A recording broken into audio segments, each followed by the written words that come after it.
welcome to this deep dive. Before we even get into the material today, I really need you to do something for me. Wherever you're listening right now, just take a second to hit that like button and subscribe to this deep dive. Yeah, please do that. It helps us out a lot. Exactly, because today we are speaking directly to you. Specifically, we're speaking to the men out there who have been, looking around at the rules of modern dating, the state of relationships, the shifting landscape of our broader institutions, and just feeling like the entire game has been completely rewritten. And definitely not rewritten in your favor. Right. Not in your favor at all. If you are seeking an unfiltered, highly controversial exploration of men's rights, institutional dynamics, and what is frequently referred to as the blue pill matrix, you have landed in exactly the right place today. We are tackling a very dense, deeply polarizing, and highly anticipated 2025 ebook today.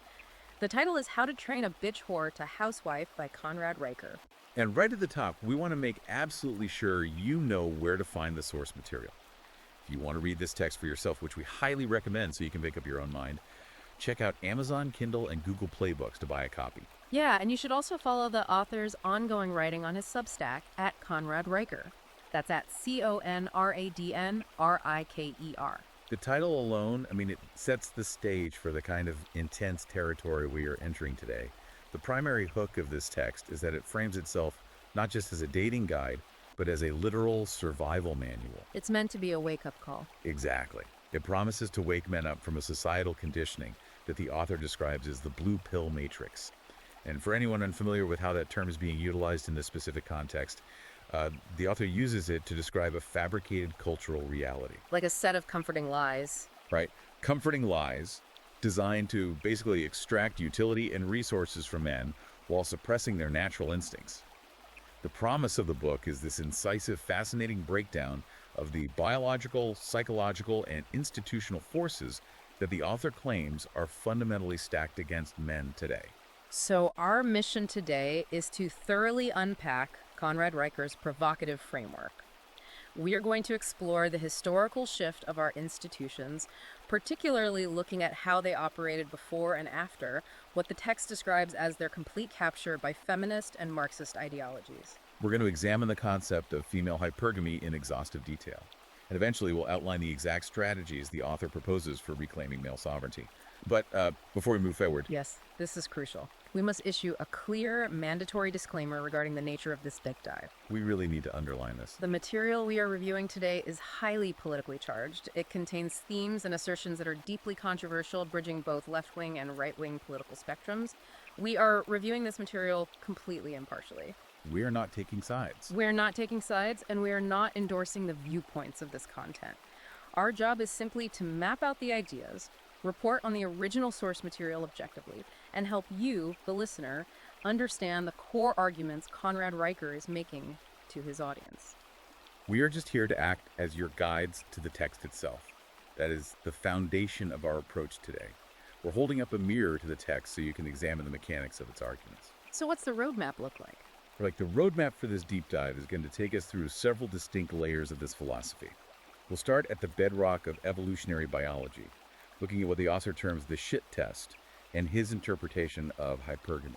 And from there, we'll trace how the book claims these biological instincts were scaled up into a societal meta shit test that basically captured modern institutions. And finally, we'll lay out the precise protocols the text provides for male self-preservation. So let's start unpacking the foundational layer. The book begins by establishing a biological imperative, and it does so by completely deconstructing what the author calls the myth of the nice guy. Yeah, the central thesis, operating at the very beginning of the text, is the assertion that modern society is actively lying to men. How so? Well, the author argues that the cultural messaging directed at men, through media, through schooling, through general societal expectation, it tells them that kindness, infinite patience, and constant self-sacrifice are the currencies required to earn a woman's respect and affection. But the book frames this not as well-meaning advice, but as a deliberate trap. A trap designed to keep men compliant and fundamentally weak. And the author doesn't just present this as like a philosophical musing. The text brings in hard data to support the premise. Specifically, the book cites a 2021 study by Holt and Smits. Okay, let's unpack this. I want to dig into that 2021 study because the number presented in the text is pretty staggering. The author highlights that 73% of women in this study admitted they actually lose attraction when a man is quote-unquote too nice too soon in the dating phase. It's a huge number. It is. But how does the text interpret that 73% figure? Because too nice is a very subjective phrase. It is subjective, and the book spends considerable time defining what too nice actually means within this specific framework. The author argues that when women encounter a man who is immediately accommodating, overly available, and constantly seeking to please, Like dropping everything to text back instantly. exactly, they do not interpret that behavior as genuine moral goodness. They interpret it as neediness. And within the logic of this text, neediness is the ultimate, undeniable signal of low status. Because a high-status guy wouldn't act like that. Right. The framework suggests that a man who has options, resources, and authority simply does not have the time or the inclination to be endlessly accommodating to a stranger he just met. And the book ties this interpretation directly back to evolutionary biology. The author asks the reader to strip away all the comforts of the modern world and imagine the ancestral environment. He specifically uses the imagery of the Serengeti, roughly 100,000 years ago. Right, the Serengeti. In that brutal, unforgiving landscape, the text argues that a woman simply could not afford the luxury of attaching herself to a weak mate. Her physical survival, and the survival of any offspring she might have, depended entirely on the strength, capability, and resilience of her partner. So if we follow that evolutionary logic, the text proposes that if a man cracks under the minor social pressure of, say, a silent treatment or a sudden emotional outburst, he is signaling that he will absolutely fail when facing a real threat. Like a drought, or a rival tribe, or a predator. Exactly. Therefore, the author argues that evolution hardwired women to constantly test the men around them. And crucially, the text points out that these tests are not verbal or logical. Right, a woman doesn't hand a man a written exam to determine his resilience. No, the testing is entirely behavioral. And the text uses a very specific metaphor here. It claims that kindness, without what the author calls frame, is like handing someone a sword with no blade. I want to pause on the terminology the text uses here, because the word frame is foundational to the entire book. When the author uses the word frame, he isn't just talking about general confidence, is he? No, frame in this context is much more rigid. The book defines frame as a man's unshakable reality, his boundaries, and his internal locus of control. It is the psychological structure that dictates how he interacts with the entire world. So it's his reality bubble. Yes. The argument is that if a man has kindness but lacks an impenetrable frame, his kindness is actually just weakness masquerading as virtue. It might look noble in a low-stakes environment, but when pressure is applied, he is completely defenseless. Which transitions perfectly into how the book deconstructs the concept of the shit test. According to the author, when women exhibit sudden moodiness, when they withdraw affection seemingly out of nowhere, or when they initiate irrational arguments over trivial things. These are not genuine attempts at communication. Right. The text insists that these behaviors are not signs that a woman just wants to be heard or understood. The framework categorizes these behaviors strictly as evolutionary triage. The assertion is that a woman is instinctively, often subconsciously, poking at the psychological structure of the man to see if he will fold under pressure. She is searching for the absolute limits of his frame. There is an anecdote provided in the text that serves as a really tactical illustration of this concept. The book refers to it as the Lisbon story. Oh, this is a great example. It outlines the experience of a man who goes on a seemingly perfect third date. They have a deep connection, they debate philosophy, the chemistry is apparent. And then following the date, the woman implements complete radio silence. She ghosts him for a full 72 hours. And the text highlights the 72-hour window as the critical testing phase. The author argues that the vast majority of modern men, those operating under that blue pill conditioning we mentioned, they fail the test at this exact moment. They panic. They completely collapse under the anxiety of the silence. They send double texts, then triple texts. They send messages like, just checking in, or did I do something to upset you? And the author views that reaction as the man completely surrendering his frame. But the protagonist of this specific anecdote takes a completely different approach. He doesn't send a single text. Not one. The text explains that he recognized her silence wasn't because she was suddenly overwhelmed with work, as she later claimed. He categorized the silence as a deliberate calibration of his weakness. So instead of sitting by his phone waiting for validation, the man in the anecdote radically expands his own world.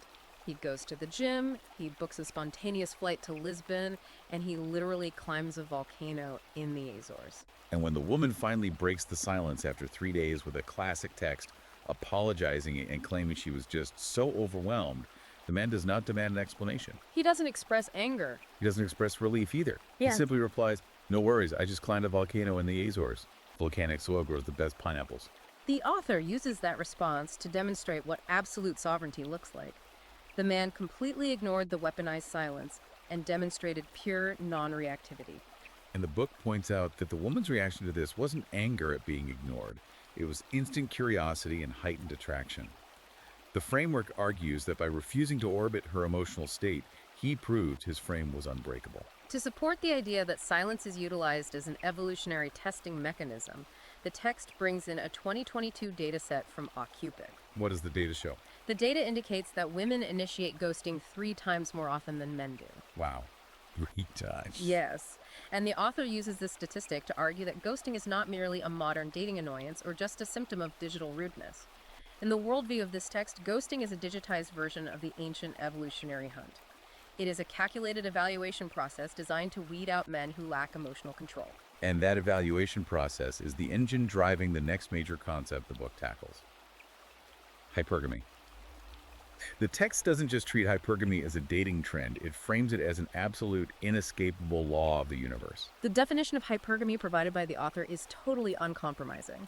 The book posits that women are inherently biologically designed to seek out and secure the best available male. Period. And the text goes out of its way to clarify that this is not a moral failing on the part of women, nor is it driven by conscious malice. It is framed as an evolutionary necessity required to secure the best possible genetic material and environmental resources for potential offspring. Building on that biological premise, the author introduces a concept that is particularly stark. He calls it the loyalty ceiling. What are the mechanics of this ceiling, according to the text? The concept of the loyalty ceiling suggests that a woman's loyalty to a man is inherently conditional. The author argues that unconditional love from a woman to a man simply does not exist in nature. That's a heavy claim. It is. Her loyalty is strictly contingent upon his ongoing maintenance of status, his continuous supply of resources, and his absolute strength. The ceiling represents the maximum threshold of the man's value. So what happens when she meets someone above that ceiling? The text proposes that if a new man enters her environment who operates above that specific ceiling, meaning he possesses demonstrably higher status, greater dominance, or more resources, her loyalty to her current partner does not merely slowly shade away, it instantly vaporizes. The book provides vivid anecdotes to anchor this theory in real-world scenarios. One of the primary examples is the story of Sarah. The text describes Sarah as a pastor's wife who was married to a deeply loyal, hard-working accountant making $85,000 a year. He's presented as the archetype of the modern good husband. Right, he never cheats, he's emotionally available, he even cooks dinner on Friday nights. Yet after 2 years, the book states she filed for divorce. And the text emphasizes that she didn't leave because of abuse or neglect. She left because she encountered an unemployed musician who, despite lacking financial resources, completely dominated her emotionally and physically. So the provision didn't matter. The author uses this to argue that while the accountant provided provision, he lacked dominance.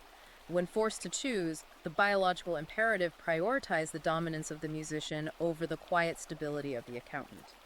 Another scenario the text explores is the story of Chad.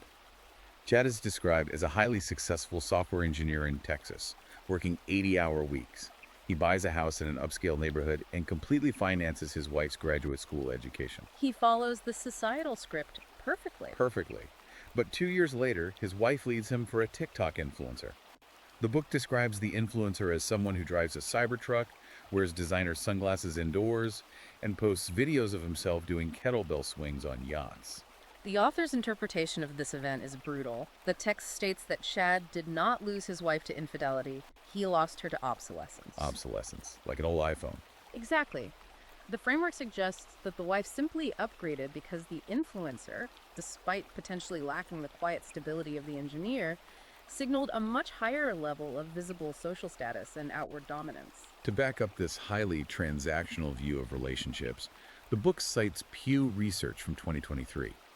The data indicates that 78% of women who initiate divorce are not doing so because they are impoverished or suffering from abuse. The text highlights that the primary reasons given revolve around feeling bored, feeling they deserve better, or actively seeking an upgrade. And the author distills all of this down into what he terms the loyalty equation. The formula provided in the text is status squared, supply cubed, strength absolute. Status squared, supply cubed, strength absolute. The book argues that if a man fails to actively maintain those three specific pillars, he ceases to be a partner and becomes, in the author's words, merely inventory waiting to be replaced. If we connect this to the bigger picture, it's at this point in the text that the focus dramatically widens. The author takes these micro-level biological theories, the shit tests, the frame, hypergamy, and applies them to a macro-level sociological critique. Right, moving from the individual to the entire society. The text argues that the biological instincts we just discussed were actually scaled up into what the author calls the meta shit test, resulting in the institutional capture by feminism. This is undoubtedly one of the most explosive claims in the entire book. The author asserts that modern feminism was never fundamentally about equality.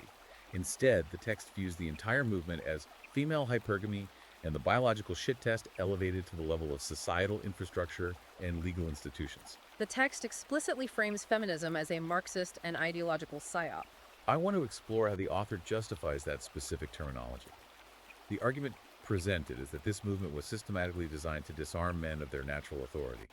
However, the text claims it simultaneously demands that men continue to produce all the traditional benefits they historically provided. Like building infrastructure, paying the majority of taxes, offering physical protection. Right, but without receiving any of the traditional responsibilities of female loyalty or submission in return. The author calls this dynamic emotional imperialism. The logic the book lays out is that for centuries, women tested individual men on a micro level to find the strongest protector. But with the structural changes brought about by modern feminism, the text argues that women are now collectively testing the entire culture. The meta shit test. The meta shit test is framed as society collectively asking men, can you still provide for us and protect us even when we behave completely irresponsibly? Will you continue to fund the state and build the roads while our universities actively teach your daughters to despise you? And the author's conclusion is that the majority of modern men are failing this macro-level test by continuously apologizing and complying with systems that inherently disadvantage them. The prime evidence the author points to regarding this alleged institutional capture is the current state of the justice system, specifically family courts. The text relies on statistics that are clearly intended to shock the reader into realizing the disparity. The book notes that fathers lose between 70% and 82% of all custody cases. The author argues this occurs regardless of the father's actual fitness as a parent, claiming the system operates on a baseline, institutionalized bias that assumes women are naturally nurturing while men are inherent threats. The text also delves deeply into domestic violence statistics to further this argument. The author cites the U.S. Department of Justice, pointing out that 93% of domestic violence arrests are men. However, the framework of the book completely rejects the standard sociological narrative that this disparity exists because men are inherently more violent. Instead, the author attributes this massive percentage to women actively weaponizing the legal system against men. The argument is that women recognize the system will default to believing their narrative, so they utilize the police as a proxy tool for dominance during interpersonal disputes. To support this claim, the text brings in a 2018 report from the UK Ministry of Justice, stating that 80% of false domestic violence accusations filed in family court are initiated by women, frequently as a tactic to gain leverage in divorce proceedings or custody battles. To illustrate how this plays out on a practical level, the book details the story of Mark.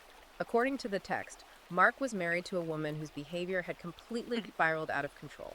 The book claims she maxed out $40,000 in credit card debt on luxury items and engaged in an affair with his best friend.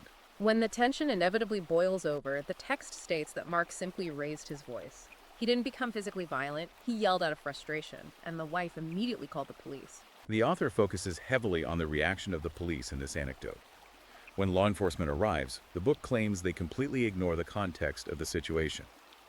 The officer allegedly looks at the physical disparity between the two, noting that Mark is 6'3" and the wife is 5'2", and tells Mark, "We're taking you." The text details how Mark is arrested, hit with a restraining order, loses his employment, his life savings, and his reputation, while the wife is shielded by the institution and allowed to assume the role of the victim. The author uses Mark's story as a microcosm of what he calls the institutional double standard. And the text doesn't limit this critique to the legal system. It extends it to the corporate world as well. The book contrasts two workplace incidents to make its point. In the first, a male tech engineer speaking at a conference makes a statement regarding biological reality, saying that chromosomes aren't made up. The text claims that human resources immediately treated him as a workplace threat, and he was terminated days later. The author contrasts that termination with an incident occurring around the same time at a different company. The text describes a female employee having what the book calls a massive tantrum on the company's Slack channel, publicly screaming at her boss and labeling him a colonizing oppressor. And the author highlights that instead of facing disciplinary action, she was actually awarded a $15,000 bonus for her bravery in speaking out. The book uses this juxtaposition to argue that modern institutional ideology actively punishes male logic, stoicism, and boundary setting, while richly rewarding and subsidizing female emotional chaos and victimhood. To explain the mechanics of how this institutional system sustains itself, the author introduces two interconnected concepts: the consequence shield and the empathy gap. The consequence shield is vital to understanding the book's overarching thesis. The author argues that modern society has constructed an impenetrable state-sponsored bubble around women, ensuring they rarely have to face the biological, social, or financial repercussions of their actions. The text breaks this shield down into three distinct layers: abortion, contraception, and state-subsidized single parenting. The author points to the staggering abortion statistics in the United States, citing over 600,000 procedures a year and over 60 million since the Roe v. Wade decision. The text takes a highly provocative stance here, arguing that within this framework, abortion has nothing to do with healthcare or bodily autonomy. The book categorizes it entirely as consequence avoidance. The author frames it as a biological reset button that allows women to exercise their hypergamous instincts, engage in unrestricted sexual behavior, and seamlessly discard fathers who fail to maintain their frame, all without incurring any permanent biological or financial downside for the woman herself. Directly tied to this shield is a behavioral phenomenon the author labels the responsibility dodge. The text defines this as the persistent societal allowance for women to blame their destructive or erratic behavior on external factors. The book provides the classic example of women attributing extreme mood swings, verbal abuse, or poor decision-making to being hormonal or experiencing PMS or PMDD.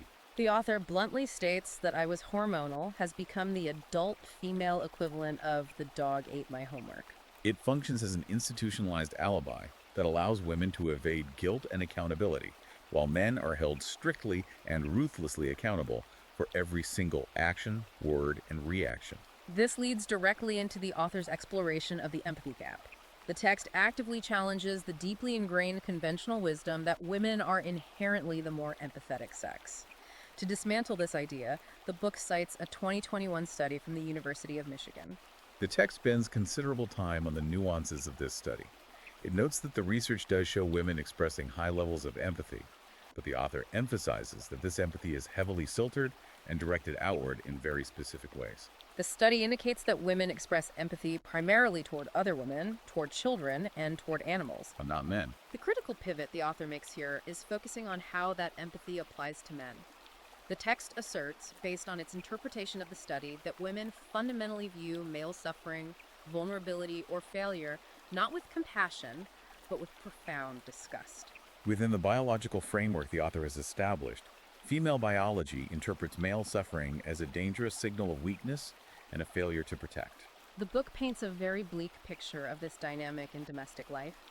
The author claims that if a man experiences a profound loss, say he loses his career or experiences the death of a family member, and he displays deep, gut-wrenching emotional pain to his wife, the framework dictates she will not genuinely comfort him. The text argues she will either log that vulnerability to weaponize it later during a conflict, or she will develop a deep-seated resentment toward him for momentarily failing to be her unshakable emotional rock. The author connects the severe lack of societal and interpersonal empathy directly to the statistics surrounding male suicide. The text highlights the tragic reality that men die by suicide at a rate 3.5 to 4 times higher than women. The book argues forcefully that this disparity is not because men are inherently broken, emotionally stunted, or refusing to seek help. The framework attributes this massive suicide rate to systemic alienation.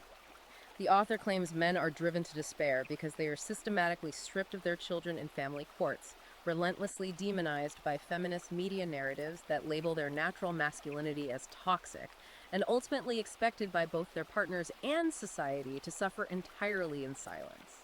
Having laid out this extensive critique of biology and institutions, the text moves into exploring the psychological origins of this behavior. The author asks, if this behavior is so destructive to relationships and societal stability, where does it stem from psychologically? The book doesn't solely blame evolutionary hardware. It places a massive amount of blame on modern family breakdowns, specifically focusing on what it terms the daddy wound and the prevalence of borderline personality disorder. The text introduces the concept of the daddy matrix to connect the dots between absent fathers and deeply toxic adult relationships. The author pulls a statistic from the CDC stating that 70% of women residing in domestic violence shelters report a history of childhood abuse or profound neglect, which the text notes is almost always tied to a broken or completely absent father figure in the home. The author builds a specific psychological loop out of this data to explain why certain women actively seek out and ultimately destroy good men.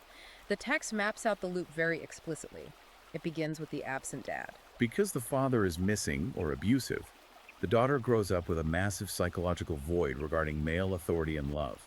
Consequently, she subconsciously craves dominance to fill that void. As she enters adulthood, the loop dictates that she constantly tests men to see if they possess the strength to be that unshakable authority she lacked. Because the societal conditioning of the nice guy causes most men to fail these tests by being overly accommodating, she eventually chooses an abuser. She mistakes toxic behavior and erratic aggression for genuine strength and dominance. When that abusive relationship inevitably implodes, the final stage of the loop is that she blames the husband or blames men as a collective, thus reinforcing her victimhood, and the cycle repeats. The author issues a very stern, uncompromising warning to his male readers regarding this psychological loop. The text states point blank that men cannot act as therapists to women trapped in the daddy matrix. The book explicitly says no amount of paycheck will rewire it. The framework argues that if a woman is running this specific psychological software, she is not actually looking for a partner. She is looking for a human pacifier, a substitute father figure she can safely rage against without consequence. That analysis transitions directly into the book's examination of borderline personality disorder, or BPD. The author frames BPD not just as a clinical diagnosis, but as the ultimate weaponization of emotional warfare in modern relationships. The text highlights that 75% of diagnosed BPD cases are women. However, the author argues that a vastly larger percentage of women who fly under the clinical radar still exhibit strong borderline traits that manifest in dating and marriage. The traits the text focuses on are extreme black and white thinking, an intense, irrational fear of abandonment, and a chronic, simmering anger that is frequently masked as profound sadness or systemic victimhood. For women operating with these traits, the author argues that emotional drama literally functions as a dopamine hit. The text uses a very striking phrase here. Chaos feels more real than stability. The author explains that for these women, peace and quiet feel suffocating. They require the chaos because the emotional explosions validate their internal, deeply held narrative that they are perpetually the victim. The drama provides them with fresh trauma that they can post about on social media, monetize for attention, or use as a justified excuse to cycle through different men without taking accountability. The book describes a pattern where these women will intensely love bomb a new man, making him feel like an absolute king, only to suddenly nuke the relationship out of nowhere over a perceived slight, simply to feel the intense rush of the emotional explosion. To help men identify this before becoming entangled, the author provides what he calls the BPD filter. The text warns that men must listen carefully for specific phrases.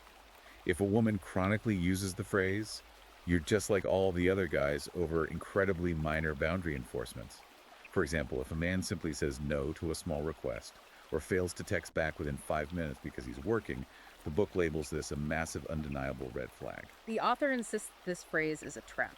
The text explains that she is projecting her own internal instability onto the man, demanding that he constantly jump through hoops to prove he isn't the monster she fundamentally believes all men to be. The advice the book gives here is not to try and heal her, but to run. The author uses the analogy that you cannot train a rabid dog. Your only option for survival is to avoid it entirely. So, having mapped out this incredibly dark worldview, detailing the mechanics of hypergamy, the alleged institutional capture, and the psychological traps, the book pivots. Okay, let's unpack this pivot.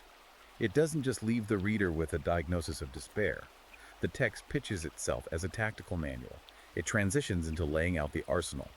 What exactly does the author tell men they must do to defend themselves, navigate this landscape, and reclaim their sovereignty? The tactical prescription begins with what the author calls the absolute gateway to his methodology, the 30-day filter protocol. The text posits that men are entirely too easily blinded by physical attraction and early signs of affection. To counteract this biological vulnerability, the author mandates a strict, non-negotiable 30-day observation period for any new romantic prospect. The rules for this 30-day period are incredibly strict, and they fly in the face of almost all modern dating advice. The author demands that the man enforce 3 specific rules during this month. Absolutely no sex, absolutely no deep emotional talks, and absolutely no gifts or financial investment. The logic behind removing these elements is central to the author's strategy. The text argues that by eliminating physical intimacy and financial bribery, the man forces the woman to reveal her actual baseline character. The book instructs men to observe the woman's behavior like a hawk during this period. He must watch how she treats service staff, like waiters at a restaurant. He must observe how she speaks to her own mother on the phone. Most importantly, the text emphasizes watching how she handles minor everyday stressors.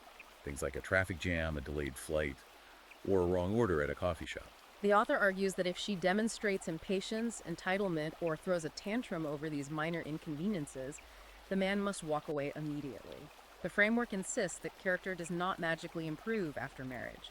It only amplifies under the pressure of real life.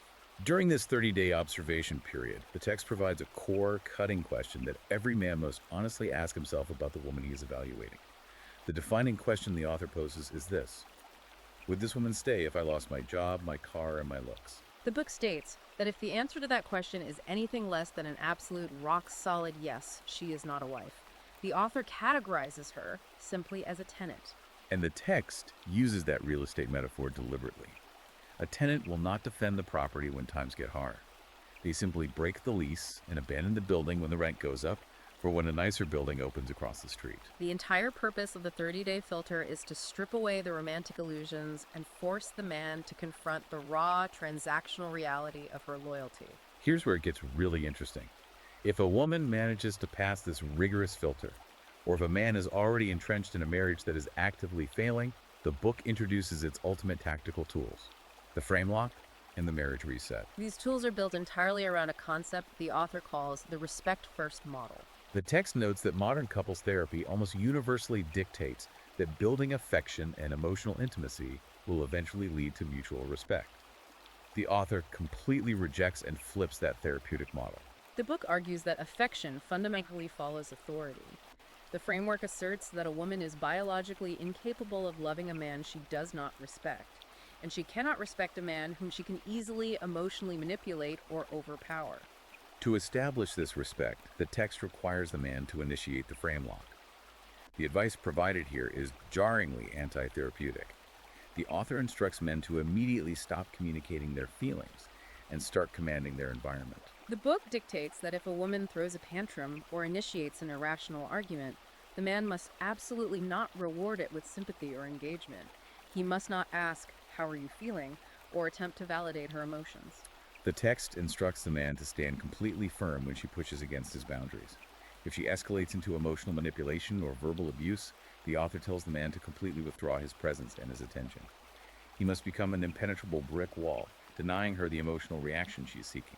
The book provides several anecdotes of men executing this frame lock to illustrate its effectiveness within this worldview. One particularly intense story involves a man who secretly mapped his wife's menstrual cycle using a period tracking app.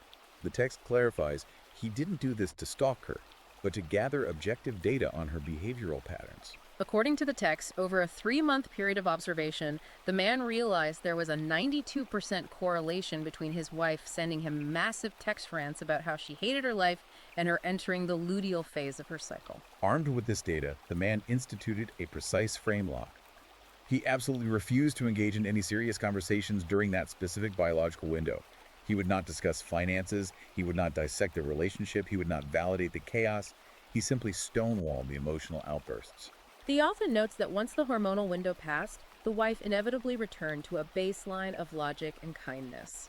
The text argues that this man saved his marriage not by validating his wife's temporary emotional reality or attending couples counseling, but by aligning his own behavior with her biological reality and absolutely refusing to let his frame be dragged into the storm.